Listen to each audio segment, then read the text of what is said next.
जय हिंद दोस्तों। आप सभी का आर के इंडियन में स्वागत है। दोस्तों, आज हम लोग संविधान दिवस यानी 26 नवंबर पे जिक्र करने वाले हैं कि संविधान दिवस 26 नवंबर को क्यों मनाया जाता है। इससे पहले मैं सभी संविधान सभा के सदस्यों को चरणों का मैं नमन करता हूं और सबसे बड़ा भूमिका निभाने वाले डॉक्टर भीमराव अम्बेडकर जी, जो संविधान के पिता कहे जाने वाले डॉक्टर भीमराव अम्बेडकर जी का चरणों का मैं नमन करता हूं। ऐसे ही संविधान बनकर तैयार नहीं हुआ, इसमें कई संविधान सभा के सदस्यों ने मिलकर के संविधान को निर्माण किया और उसमें सबसे बड़ा भूमिका निभाने वाले डॉक्टर भीमराव अम्बेडकर जी है। आज संविधान का ही देन है कि इन नेताओं के हाथ बंधे हुए हैं, नहीं तो इतना भ्रष्टाचार बढ़ गया होता, इतना देश लूट गया होता कि देश नहीं चल पाता अगर हमारा भारतीय संविधान नहीं होता। तो संविधान ही है जो इन नेताओं को रोक कर रखा है, जो इस अपने हिसाब से नहीं चलते हैं, फिर भी चलते हैं, लेकिन संविधान ही रोका है कुछ ऐसी चीजें को। एक संविधान के बारे में एक शायर ने क्या कहा है कि तुम्हारे हर तकलीफों को मैं मुकम्मल सा जवाब दूं, कभी वक्त मिले तो पढ़ना, मैं भारत का संविधान हूँ, मैं भारत का संविधान हूँ। तो संविधान के बारे में आज हम जिक्र करने वाले हैं कि संविधान 26 नवंबर को क्यों मनाया जाता है। दूसरा, संविधान सभा के जो आए थे डॉक्टर भीमराव अम्बेडकर जी है, वो उनके ही पिता क्यों कहा जाता है, यानी संविधान के पिता डॉक्टर भीमराव अम्बेडकर जी को ही क्यों कहा जाता है, इसके बारे में आज जिक्र करने वाले हैं। और तीसरा, संविधान का निर्माण कैसे हुआ और संविधान सभा के द्वारा कैसे किया गया संविधान का निर्माण, इसके बारे में जिक्र करेंगे। और अंत में कि संविधान जब लिख करके तैयार हो गया तो उस समय हस्ताक्षर करने की बात आई, तो वो किसका हस्ताक्षर लगा, इसके बारे में हम लोग जिक्र करेंगे। क्योंकि संविधान का निर्माण एक कैबिनेट मिशन के तहत हुआ था, तो कैबिनेट मिशन जो इंग्लैंड के द्वारा आया गया था, तो उस पर हस्ताक्षर किसका किया जाए। आप लोग जानते होंगे कि किसी भी चीज को पास करने के लिए अंत में एक हेड की हस्ताक्षर की जरूरत होती है। तो वो हेड कौन थी, क्या एलिजाबेथ थी या संविधान सभा के सदस्य थे, ये निर्णय कैसे आया, इसके बारे में हम लोग जिक्र करेंगे। जैसे कि आप लोग जानते होंगे कि लोकसभा में कोई भी बिल आता है तो लोकसभा में आता है, उसमें पास होता है, उसके बाद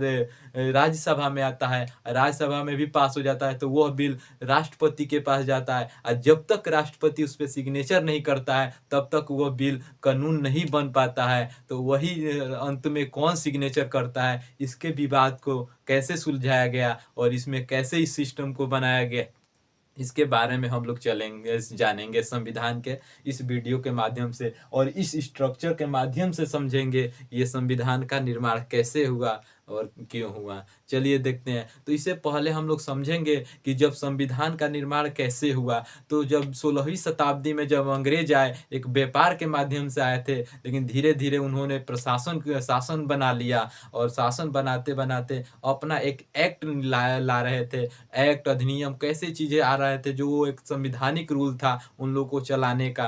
तो ये जैसे कि आप पढ़े होंगे, regulating act, Pitt's India act, chartered act, Bharat शासन अधिनियम, भारत परिषद अधिनियम, ये सब आप लोग पढ़े होंगे तो जानते होंगे। अंत में 1935 में एक भारत शासन अधिनियम आया, जो उसके ही तहत भारत उस समय शासन चल रहा था। बाद में जब अंग्रेजों ने तबाह हो करके भारत को आज़ाद कर दिया, जैसे कि क्रांतिकारियों ने हमारे काफ़ी बलिदान और काफ़ी संघर्ष के साथ और काफ़ी उग्र हो चुके थे, और अंग्रेज ने हार मान लिया और अंततः 1946 में एक संविधान का निर्माण करने का एक प्रस्ताव लाया, जिसको कैबिनेट मिशन कहते हैं। कैबिनेट मिशन क्यों कहा जाता है, क्योंकि जो उसमें उस समय क्लीमेंट एटली थे, वो कैबिनेट मंत्री जो उनका था, उनमें से 3 सदस्यों को भारत में भेजा, जिसके कैबिनेट मिशन कहा गया। उसमें 3 सदस्य थे,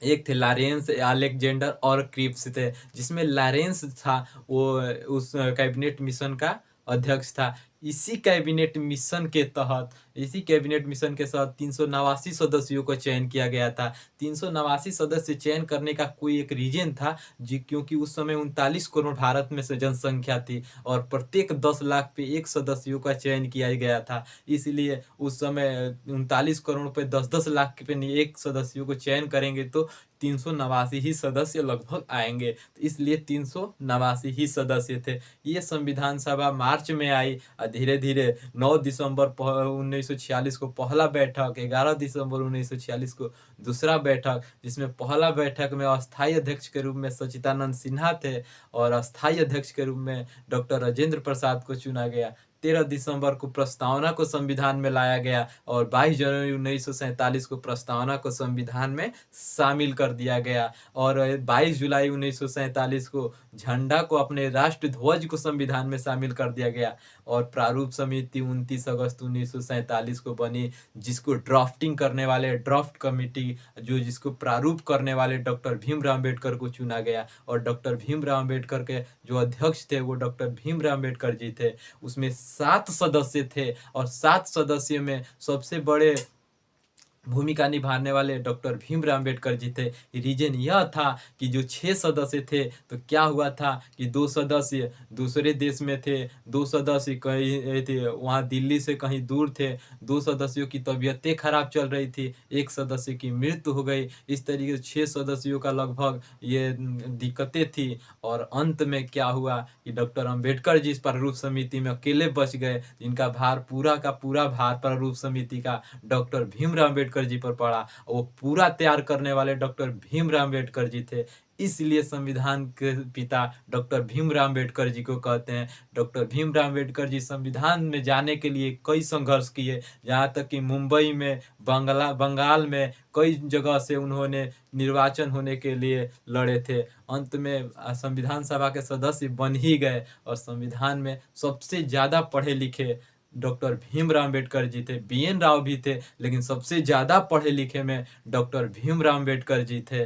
और सबसे ज़्यादा उन्होंने 32 डिग्रियाँ भी हासिल की थी। 9 भाषाओं का ज्ञान था, 30 भाषाओं में उनके विषय के ज्ञान था, 30 भाषाओं में वो पढ़ा सकते थे और 60 देशों को अधिक संविधान को उन्होंने अध्ययन किया था। ऐसे नहीं संविधान को वो निर्माण कर रहे थे और उनकी लाइब्रेरी में देखें तो 50,000 किताबें थी। तो ऐसे संविधान से ऐसे डॉक्टर भीमराव अम्बेडकर जी थे। आज लंदन और अमेरिका भी मानता है कि डॉक्टर भीमराव अम्बेडकर जी जैसा हमारा देश में कोई छात्र नहीं हुआ, आज भी वो पूजते हैं। तो डॉक्टर भीमराव अम्बेडकर जी इसलिए नहीं कहे जाते संविधान सभा के पिता, वो भूमिका निभाए जितना 250 लोगों ने नहीं बोला था संविधान सभा में, डॉक्टर भीमराव अम्बेडकर जी ने अकेले बोले थे। ऐसे नहीं उनको कहा जाता है संविधान सभा के पिता, संविधान का पिता। तो इसीलिए कहा जाता है संविधान के जनक या संविधान के पिता, क्योंकि सबसे बड़ा भूमिका निभाने वाले डॉक्टर भीमराव अम्बेडकर जी थे।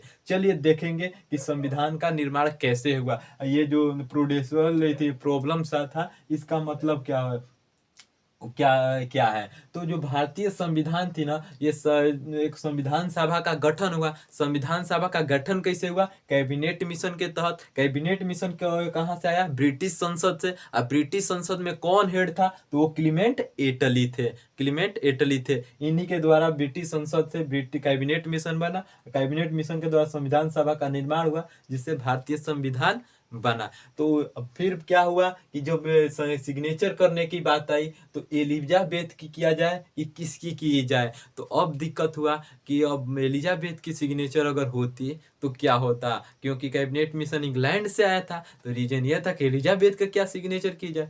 तो अब संविधान सभाओं ने पूरा उनका विचारे दिक्कत हो गया, सोचने लगे कि हमारा देश जिसका गुलाम था तो क्या उसी का सिग्नेचर होगा? फिर तो जो दस्तावेज है, कानूनी दस्तावेज है, जो संविधान है, फिर गुलामों का देश हो जाएगा, अंडर में आ जाएगा, तो एक गुलामी दस्तावेज हो जाएगा। तो ये संविधान सभा ने बहुत विचार किया कि क्या किया जाए। तब निकल कर आए डॉक्टर भीमराव अम्बेडकर जी और कहे कि एक सिक्के का 2 पहलू होता है। कौन कहता है कि कैबिनेट मिशन ने संविधान का निर्माण किया है? कैबिनेट मिशन ने संविधान का निर्माण नहीं किया, बल्कि संविधान सभा के जितने भी सदस्य थे, 389 सदस्य, उन्होंने संविधान का निर्माण किया है। जो प्रत्येक सदस्य 10 लाख के लोगों के बीच से निकल कर आए हैं, यानी 10 लाख लोगों के बीच से एक सदस्यों का निर्णय निकाला थी, चयनित किया गया है। तो इस तरीके से ये सदस्यों द्वारा चुना गया, यानी अप्रत्यक्ष रूप से चुना गया था,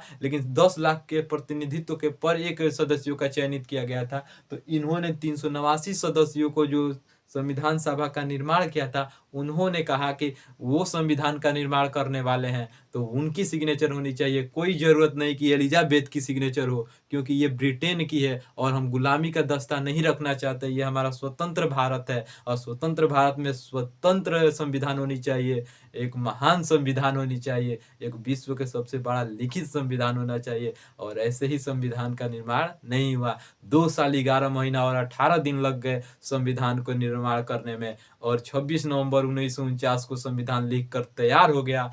और एक ऐतिहासिक डेट 26 जनवरी 1950 को संविधान लिख कर गई थी, पूर्ण रूप से लागू कर दिया गया। इस तरीके से संविधान था। क्यों ऐसे संविधान 26 नवंबर को मनाया गया? 26 नवंबर 1949 को संविधान लिख कर तैयार हो गया, इसलिए 26 नवंबर को संविधान दिवस मनाया जाता है। और अंबेडकर जी क्यों संविधान का पिता कहे जाते हैं? क्योंकि अंबेडकर जी जैसा संविधान में सबसे बड़ा भूमिका निभाने वाला कोई नहीं था। ये मैं ही नहीं, बल्कि संविधान सभा के जो 25 नवंबर 1949 को खड़े होकर संविधान सभा के सदस्यों ने ही कहा है कि अगर कोई पिता है संविधान सभा का, वो डॉक्टर भीमराव अम्बेडकर है, क्योंकि प्रारूप का अकेले तैयार करने वाले डॉक्टर भीमराव अम्बेडकर जी थे। और संविधान का निर्माण कैसे हुआ तो ये समझ गए होंगे। कैबिनेट मिशन के द्वारा 389 सदस्यों का चयनित किया गया था। उन 389 सदस्यों ने 2 साल 11 महीना 18 दिन में लिख करके तैयार किया, और अंततः 284 लोगों को हस्ताक्षर करा के, क्योंकि अंततः 284 ही लोग बच गए थे संविधान सभा में जब 25 नवंबर 1949 का हुआ था। तो उस समय 284 लोगों का हस्ताक्षर कराकर संविधान को एक पूरे तरीके से तैयार कर दिया गया। और 26 जनवरी 1950 को राष्ट्रपति के चुनाव के साथ गणतंत्र कर दिया गया भारत को, और उसी समय से संविधान लागू हो गया और आज तक लागू है। इसी तरीके से लागू रहेगा, क्योंकि भारत का सबसे सर्वोच्चतम अगर कोई चीज है तो वो भारत का संविधान है। कोई भी है तो वो संविधान का नीचे है, कोई उसके ऊपर हो ही नहीं सकता। और भारत का सबसे बड़ा संविधान, विश्व का सबसे बड़ा लिखित संविधान है, वो है भारतीय संविधान। तो इस तरीके से आप लोग संविधान को समझ गए होंगे कि संविधान क्या है। आप भी मेरा कहना है कि आप भी संविधान को पढ़िए और अपने हक और अधिकार को जानिए। किसी की जरूरत नहीं पड़ेगी, और इन नेताओं से लड़िए, क्योंकि ये नेताओं के पीछे रहेंगे तो हमेशा के हमेशा ये गुलाम बना कर रहेंगे। हमेशा नेता कोई शिक्षा का बात नहीं करता, क्योंकि वो जानता है कि शिक्षा सवाल पैदा करती है, और संविधान ऐसा चीज है कि हमेशा हक अधिकार और शिक्षा को रास्ता दिखाता है। तो मैं चाहूंगा कि अपने बच्चों को भी शिक्षा दीजिए, और शिक्षा से के साथ साथ संविधान के बारे में जानकारी दीजिए, क्योंकि वो अपना हक और अधिकार समझे। और आप भी संविधान पढ़ते रहिए, ताकि अपना हक और अधिकार जानते रहेंगे। तो मैं ऐसे ही संविधान के एक एक टॉपिक को लेकर आऊँगा आपके बीच, और सभी संविधान के इम्पोर्टेंट लाइनों को आपके बीच में साझा करूँगा। तो ऐसे ही अपना सपोर्ट और प्यार बनाए रखिए, और अपना भाई बेटा समझ करके हमारा भी सपोर्ट करते रहिए। कमेंट में ज़रूर लिखिए, ताकि मेरा भी मोटिवेशन बना रहे और आपके बीच वीडियो लाता रहूँ। तो चलिए आगे वाला टॉपिक में मिलेंगे। जय हिंद, जय भारत।